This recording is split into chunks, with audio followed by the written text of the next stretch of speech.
What's up guys, welcome back to another episode of Zubymart where we are bringing you the much promised Sony Xperia series. This is a two-part series where we will be showcasing the Sony range of phones, of course just diverting attention a little bit away from all of the noise and the news that's generated by the new premium handsets released by the flagship brands. Of course, using this as an opportunity to always divert attention away from the flagship brands like Apple or Samsung. We are taking a look today at an interesting insert into the smartphone market, the Sony Xperia AX1. Much of the capabilities, as we will come to see, will suit bloggers and video makers, as well as graphic artists, graphic designers or graphic artists to an extent. So let's get into it guys. The Sony Xperia AX1.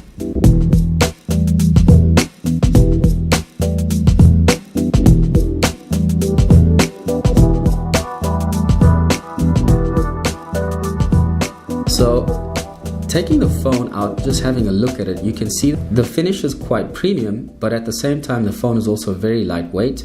Of course, this makes it an ideal choice for those who are maybe fashion conscious and place a little bit of value on the aesthetic of the phone. With a full metal body finish, the model that we managed to get our hands on comes in a matte black, which does have a nice feel to it in the hand, but at the same time also attracts fingerprints, which might be a detraction for some. Moving on to the capabilities and the hardware of the phone, the chipset and the graphic set are very impressive indeed. What we find inside the phone is the Qualcomm Snapdragon 835, which is up in the higher range of the Qualcomm's range of chipsets. This of course allows the phone to have a very snappy and smooth user interface or experience. The graphics of course, which make the phone very compatible for games, an Adreno 540. This is just above a mid-range graphics set for the phone. Along with the snappy user experience, games on this phone run pretty smooth, and because the phone is lightweight and a little bit thin, heat dissipates quite quickly, so extended game time is a possibility. However, another detraction of the phone is its battery life. Of course, this naturally follows that the phone is lightweight, so a lot of the heft that's missing from the phone stems from a smaller battery coming in at 2,700 milliamp hours. This of course makes the phone a little bit of a detraction for heavyweight users like gamers, so a bit of a huge trade-off there. Moving along, the image capability of the phone, we believe, is the star attraction. Packing a 21 megapixel sensor in the back and a 13 megapixel sensor in the front, the phone's 80 to shoot 2K from the back camera is very impressive.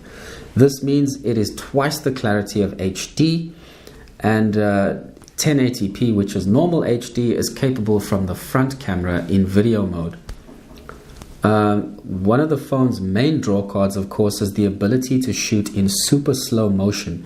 This is only something that we've come to experience with the recent releases like the Samsung Galaxy S9 or the iPhone X.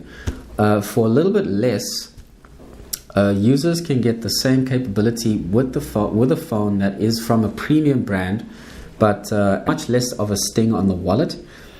Sony, of course, are very well known for their image quality. Of course, in the camera market, one of Canon's main competitors is not just Nikon, but also Sony.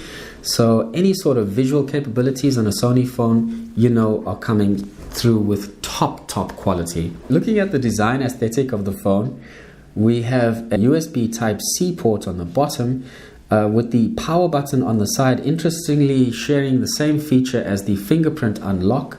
Not a usual placement for a fingerprint sensor, but intuitive after a day or so for most users who spend a bit of time with the phone. The ergonomic design of featuring the fingerprint sensor on the side does still make it feel comfortable in the hand.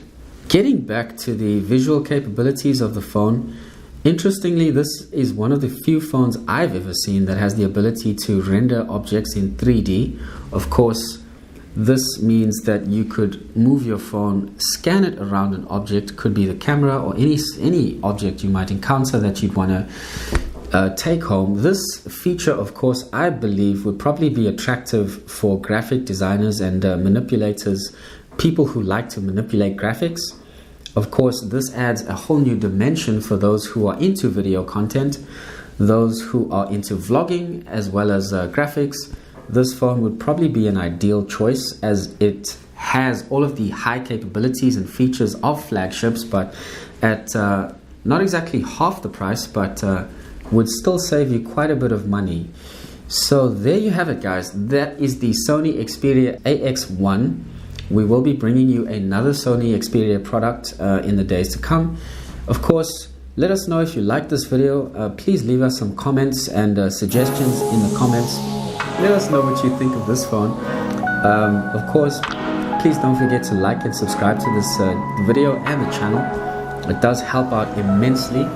We will be bringing that second video very soon, guys. Until then, take care and be safe.